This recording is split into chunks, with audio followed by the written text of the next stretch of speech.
Hi everyone! In this video, we're going to talk about the history of the Canadian flag.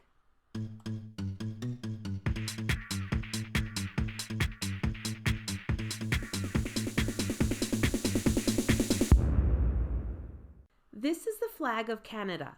The flag was adopted on February 15, 1965, after a long and arduous debate that took place to decide what the flag was going to be. This debate is now known as the Great Canadian Flag Debate. Before we look into the debate, we need to go further back in time and examine what led up to it. In 1497, a Venetian explorer called John Cabot arrived on Canadian shores under the commission of King Henry VII of England. Cabot sailed under England's St. George's Cross, and it's believed this was the first flag to be flown in Canada. In the 16th century, French explorers began to arrive in Canada, and they brought with them their own French merchant marine flags.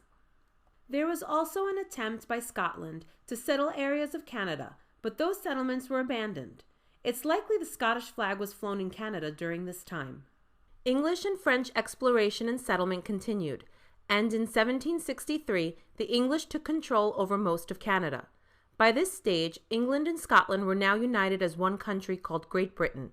Because of this, the flag of Great Britain was used as the Canadian flag.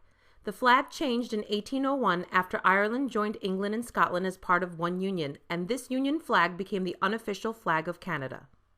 In 1868, a new flag was adopted as an unofficial flag of Canada. This was called the Canadian Red Ensign. The flag had the Union flag in its canton, as well as a coat of arms depicting the Canadian provinces which existed at that time. The flag was modified a number of times since its introduction. This was the last Canadian Red Ensign that was used, and it was the de facto Canadian flag until the current flag was adopted after the Great Canadian Flag Debate.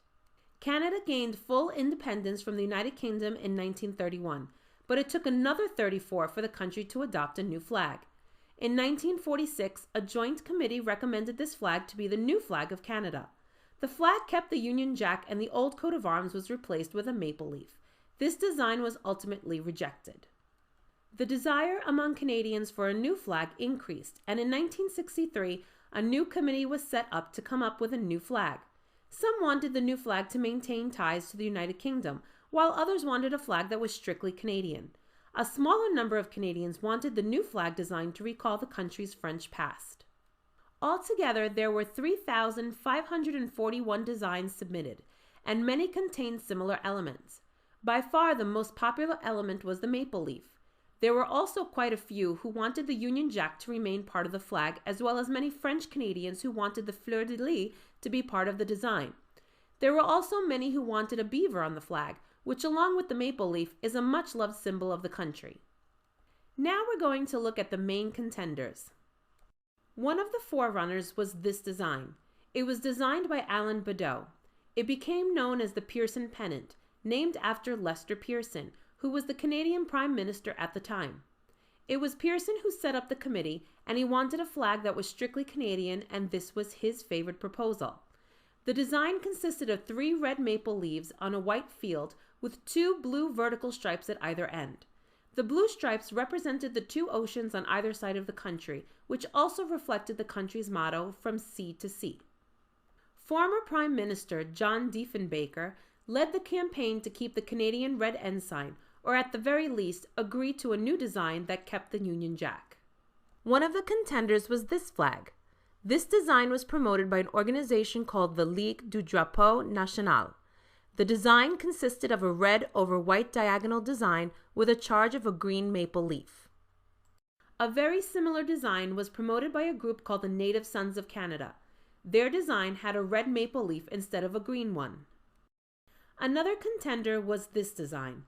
This flag was seen as a compromise to appease those loyal to the United Kingdom and France by charging the flag with a Union Jack and a fleur-de-lis, while also embracing the Canadian nationalist desire for the maple leaf. This was a design by George Bist. It was similar to the Pearson Pennant, having 2 blue stripes, but this one simplified the maple leaf design by reducing the number of leaves from 3 to 1. Finally, we had this contender. This was submitted by George Stanley. This design was similar to both the Pearson Pennant and the George Bist design. The biggest difference with this version, however, was the changing of the blue stripes to red. Red and white are the traditional colors of Canada, and this design was a reflection of that. In the end, the Stanley design was unanimously voted the winner among the finalists, and this has been the flag of Canada since it was formally adopted in 1965. We recommend you check out our Canada flag review video. We won't spoil it for you by revealing the score, though we can tell you that it scored highly.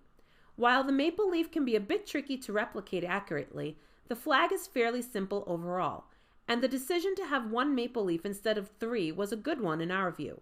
Unfortunately, no symbolism was attached to the red stripes, and we like the symbolism of the blue stripes of the Pearson Pennant flag.